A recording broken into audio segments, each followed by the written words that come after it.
जी welcome back again. आज सोचा थोड़ी सी पैथोलॉजी की तरफ मूव करते हैं। फार्मा साथ साथ चलती रहेगी, पैथोलॉजी और कुछ इंटरनल डिजीज़ के मैंने सोचा कुछ टॉपिक। तो आज जो मैं डिस्कस करने जा रहा हूँ चीज़ वो है आपका एथरोस्क्लेरोसिस। एथरोस्क्लेरोसिस बेसिकली क्या होता है कि ये होती है hardening of arteries,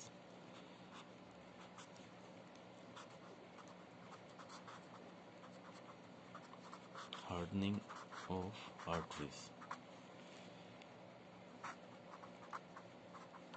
hardening of arteries. इस हार्डनिंग जो है ये आर्टरीज की, इसकी जो मेन रीज़न है that is formation of fatty plaque,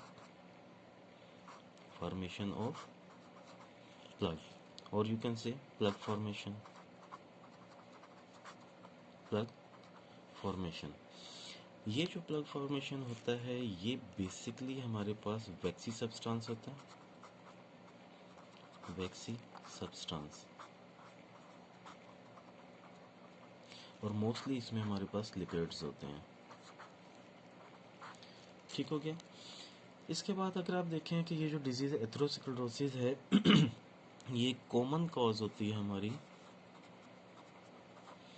लिखने में यार बहुत टाइम जाता है। कॉमन कॉज जो है वो है हार्ट अटैक की, हार्ट अटैक। ठीक है। इसमें क्या होगा कि जो कॉर्नरी ब्लड सप्लाई होती है, कॉर्नरी ब्लड सप्लाई,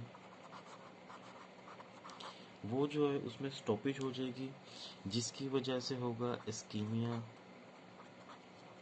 इस्कीमिया होगा तो हार्ट के जो सेल्स हैं उसको ब्लड सप्लाई नहीं होगी, मिनटू से वहाँ पे होगा हाइपोक्सिया,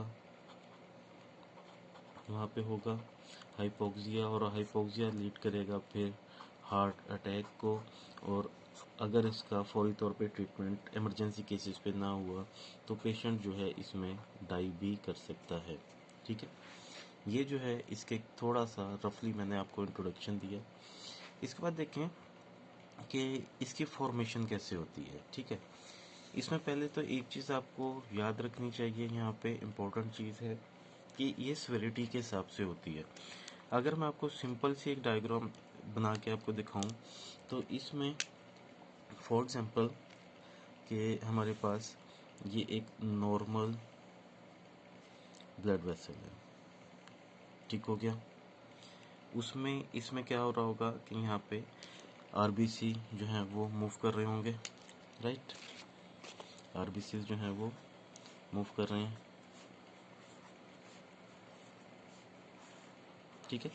जब यहाँ पे फैटी प्लेक फॉर्मेशन बनना शुरू होगा तो ये बात आप जहन में रखें कि सबसे पहले यहाँ पे जो काम होना है वो डाउनवर्ड से स्टार्ट होगा, मीन टू से कि जो वाल्स हैं, मेम्ब्रेन्स हैं, वाल्स हैं, ये नीचे की तरफ मूव करेगी ऐसे। यहाँ पे डबल लेयर बना रहा हूँ। ठीक हो गया। नेक्स्ट डायग्राम में देखें तो ये क्या होगा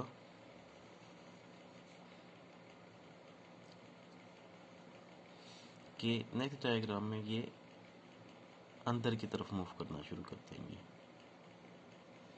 ये आपकी फर्स्ट डायग्राम, ये आपकी सेकंड डायग्राम, ये आपकी थर्ड डायग्राम, और फिर आहिस्ता आहिस्ता जैसे इसकी प्रोग्रेसिव स्टेज आती जाएगी तो ये आप देखें कि अंदर जो है इसमें ये प्लेग फॉर्मेशन इसकी ऐसे होती जाएगी। ठीक हो गया।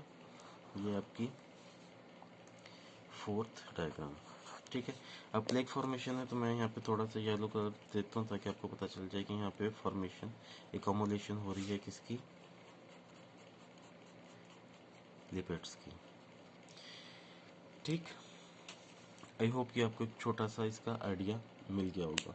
अब हम चलते हैं कि इसकी फॉर्मेशन होती कैसे है। मैं पहले डायग्राम ड्रा करता हूँ, इसलिए मैं आपका ज़्यादा टाइम नहीं लूँगा। आप लोग बहुत ज़्यादा बिजी होते हैं, डायग्राम देखने का आपके पास टाइम नहीं होगा। मैं डायग्राम ड्रा करके फिर दोबारा कनेक्ट होता हूँ। जी यहाँ पे देखिए मैंने एक छोटी सी डायग्राम बनाई है। मैं पहले आपको इसको समझा दूँ क्या है। कि ये जो हमारा एरिया है ये वाला, दैट इज़ अवर ल्यूमेन। ठीक है, ल्यूमेन के बाद जो ब्लैक कलर के सेल्स मैंने शो किए हैं, that is your endothelial sales.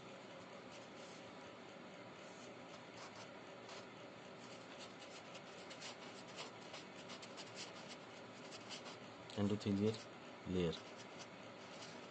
ठीक है, एंडोथेलियल लेयर के बाद आपके पास this one is tunica intima and this one is your tunica media. ठीक हो गया, राइट। और आपको ट्यूनिका मीडिया में पता है कि आपके पास स्मूथ मसल सेल्स होते हैं, जिसकी वजह से जो ब्लड वेसल्स की रिलैक्सेशन एंड कॉन्ट्रैक्शन होती है। ठीक, अब ल्यूमेन में क्या होगा कि ल्यूमेन में हमारे पास आरबीसीज घूम रहे होंगे, मूव कर रहे होंगे। ठीक हो गया, अब आरबीसी के घूमने के साथ साथ यहाँ पे आपके पास एक चीज़ और होगी। अगर पेशेंट जो है वो बहुत ज़्यादा फैटी फूड खाता है तो एक्सेस अमाउंट में यहाँ पे मूव कर रहा होगा LDL, राइट।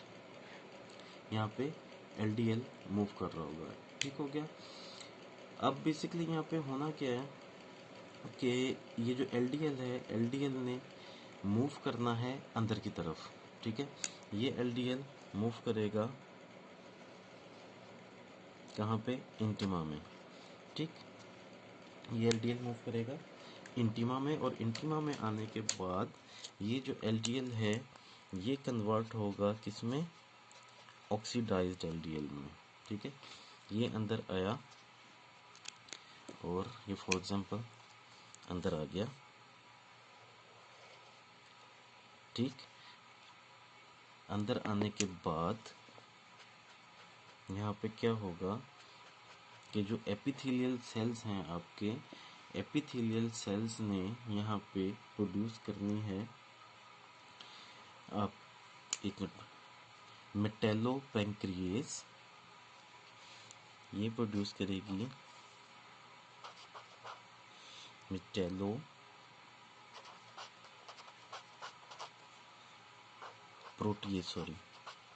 प्रोटीएस। इस मेटेलो प्रोटीएस की वजह से क्या होगा कि जो LDL नॉर्मल LDL है वो कन्वर्ट हो जाएगी ऑक्सीडाइज्ड LDL में। ठीक है, ये कन्वर्ट हो जाएगी किस में, ऑक्सीडाइज्ड LDL में। ठीक, जब ये ऑक्सीडाइज्ड LDL में कन्वर्ट होगी तो क्या होगा कि ऑक्सीडाइज्ड LDL, ये आपका ऑक्सीडाइज्ड LDL है और ये आपका सिंपल LDL है। ठीक है, तो ऑक्सीडाइज्ड LDL क्या करेगी, ये एपिथेलियल सेल्स को एक्टिवेट करेगी। ठीक है, एपिथेलियल सेल्स को एक्टिवेट करेगी, जिसकी वजह से क्या होना है कि एडेसिव यू कैन से एडेसिव मॉलिक्यूल जो हैं वो, या एडेसिव रिसेप्टर्स जो हैं वो एपिथेलियल सेल्स के ऊपर आना शुरू हो जाएंगे। एडेसिव जो मॉलिक्यूल्स हैं वो एपिथेलियल सेल्स के ऊपर आना शुरू कर देंगे, जिसकी वजह से क्या होगा कि यहाँ पे एडिशन होगी मैक्रोफेजिस की, या आप अभी इसको मैक्रोफेज ना कहें, अभी आप इसको कह सकते हैं मोनोसाइट्स।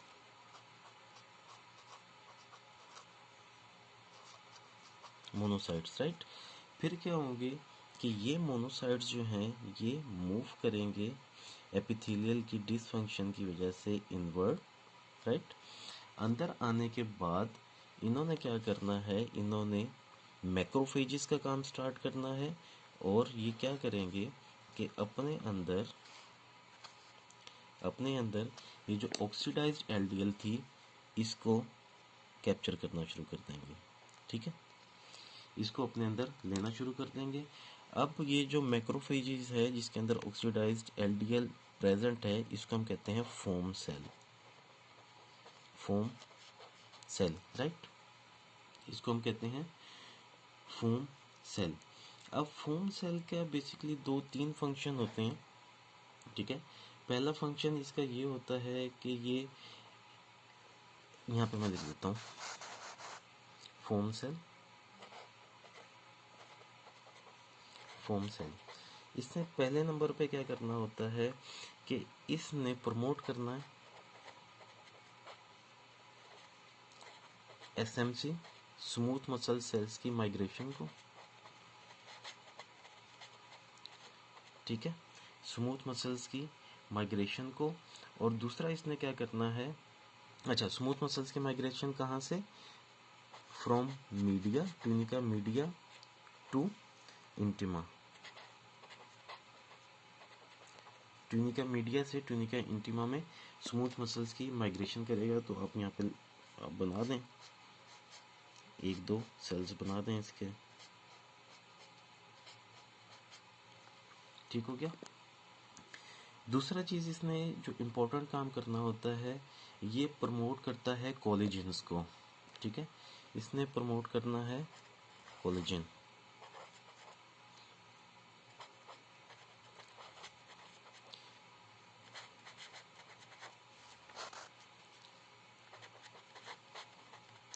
कोलेजन की प्रमोशन करनी है। अब जब कोलेजन की प्रमोशन होगी कहाँ पे, यहाँ पे इंटिमा में, इंटिमा इन इंटिमा, जब इंटिमा में इसकी प्रमोशन होगी तो जो इम्पोर्टेंट काम होना है वो ये होना है कि यहाँ पे जो आप ये एरिया है, ये वाला एरिया जहाँ पे प्लेक फॉर्मेशन अभी होनी है, वहाँ पे कोलिजन्स भी आ जाएंगे, ठीक है। और इन कोलिजन्स की वजह से क्या होगा कि जो एथेरोस्क्लेरोसिस का एरिया है उसमें हार्डनिंग आना शुरू हो जाएगी, राइट। ये तो यहाँ तक था। अब फोमी सेल्स ने क्या करना है कि फोमी सेल्स में आपको ये जो डॉट डॉट नज़र आ रहे हैं, ये बेसिकली क्या है, ये ऑक्सीडाइज्ड एलडीएल है, ठीक है। अब इस ऑक्सीडाइज्ड एलडीएल, ये जो फोमी सेल्स है, इसको मैं फर्दर आगे लेके चलता हूँ। यहाँ पे बहुत सारे, ये एक तो नहीं, बहुत सारे फोमी सेल्स होंगे, ठीक है। और उसके बाद इन्होंने क्या करना है, इन्होंने अपना फर्दर प्रोसेस स्टार्ट करना है, ठीक है। तो यहाँ पे क्या होगा, देखें, ये और मैं एक फोमी सेल बना देता हूँ यहाँ पे, इसको हम फोम सेल भी कहते हैं,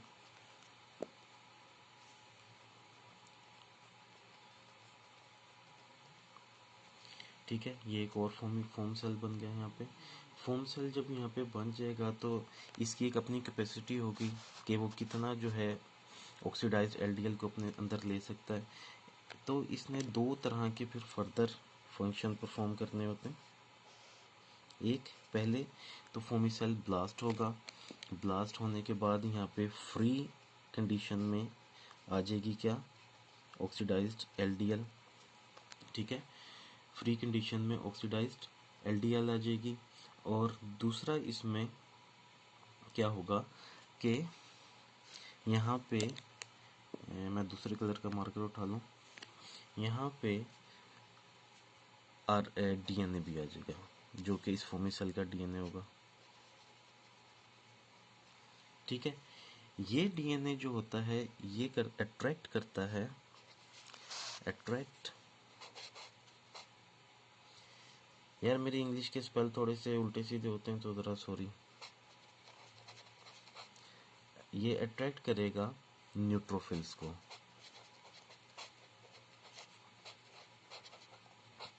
ठीक है। ये अट्रैक्ट करेगा किसको, न्यूट्रोफिल्स को। और न्यूट्रोफिल्स आपको पता है कि ये इन्फ्लेमेटरी मीडिएटर है, ये बात याद रखें। दूसरा काम इसने क्या करना है, दूसरा काम ये इसका इम्पोर्टेंट काम एक ये है कि इसने क्या करना है, प्रो इन्फ्लेमेटरी साइटोकाइनेस प्रोड्यूस करना है, प्रो इन्फ्लेमेटरी साइटोकाइनेस, ठीक है।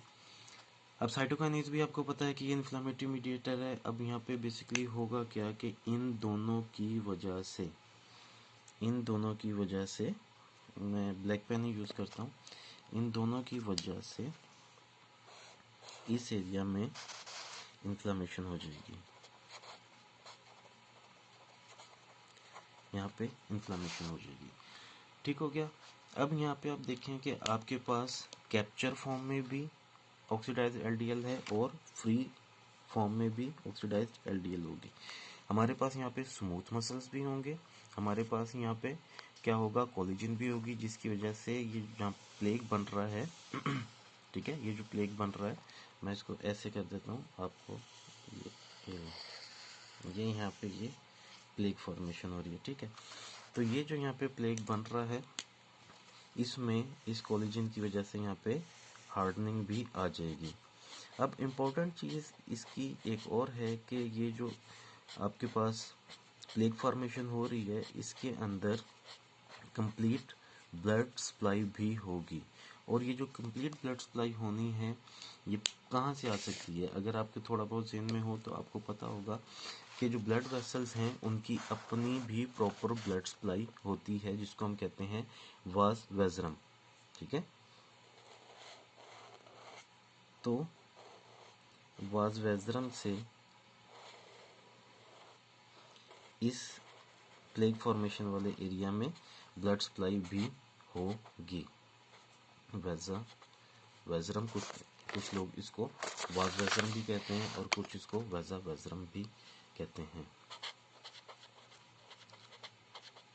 ठीक, तो अब यहाँ पे कहने का मतलब ये इम्पोर्टेंट चीज़ कि यहाँ पे तो प्लेग फॉर्मेशन हो गई है यहाँ तक। ठीक, अब अगर पेशेंट कोई प्रॉपर ट्रीटमेंट नहीं होता और वो एडिक्टेड है इसका, किसका, फैटी फूड खाने का, तो क्या होगा कि ये Aahista Aahista plague formation size में इंक्रीज होता जाएगा और एक टाइम आएगा कि जो एपिथेलियल लेयर जो ये वाली है ये ब्लास्ट हो जाएगी। इसको हम अल्सरेटिव स्टेज ऑफ एथेरोस्क्लेरोसिस भी कहते हैं। तो क्या होगा कि ये यहाँ से ब्लास्ट होगा, क्या, एथेरोस्क्लेरोसिस ब्लास्ट होने के बाद क्या होगा कि ये फ्री कंडीशन में ल्यूमन की तरफ मूव करना शुरू करेगी ऑक्सीडाइज्ड एलडीएल। ठीक है, ऑक्सीडाइज्ड एलडीएल ये ल्यूमन की तरफ मूव करना शुरू करेगी, जिसकी वजह से क्या होगा कि यहाँ पे फॉर्मेशन शुरू हो जाएगी थ्रोम्बस की, इसलिए कि ये जो एरिया है ये बहुत ज़्यादा थ्रोम्बोजेनिक हो जाएगा और यहाँ पे प्लेटलेट्स और आरबीसी मोस्टली जो है वो, चलें इसको प्लेटलेट्स कर देते हैं, प्लेटलेट्स यहाँ पे आने के बाद यहाँ पे थ्रोम्बस की फॉर्मेशन कर देते हैं और क्या होगा कि ये यहाँ पे कंप्लीट ब्लॉकेज भी हो सकती है। तो ये जो लास्ट मैंने चीज़ बताई थी, मैं आपको एक और डायग्राम पे इसको बताने की कोशिश करता हूँ। ये देखें कि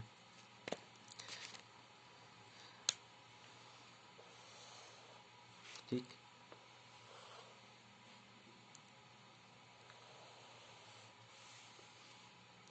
ये मुझे ड्राइंग का भी शौक है, कभी कभी मैं करता रहता हूँ। ये देखें, आपको शायद फेस नज़र आ रहा हो।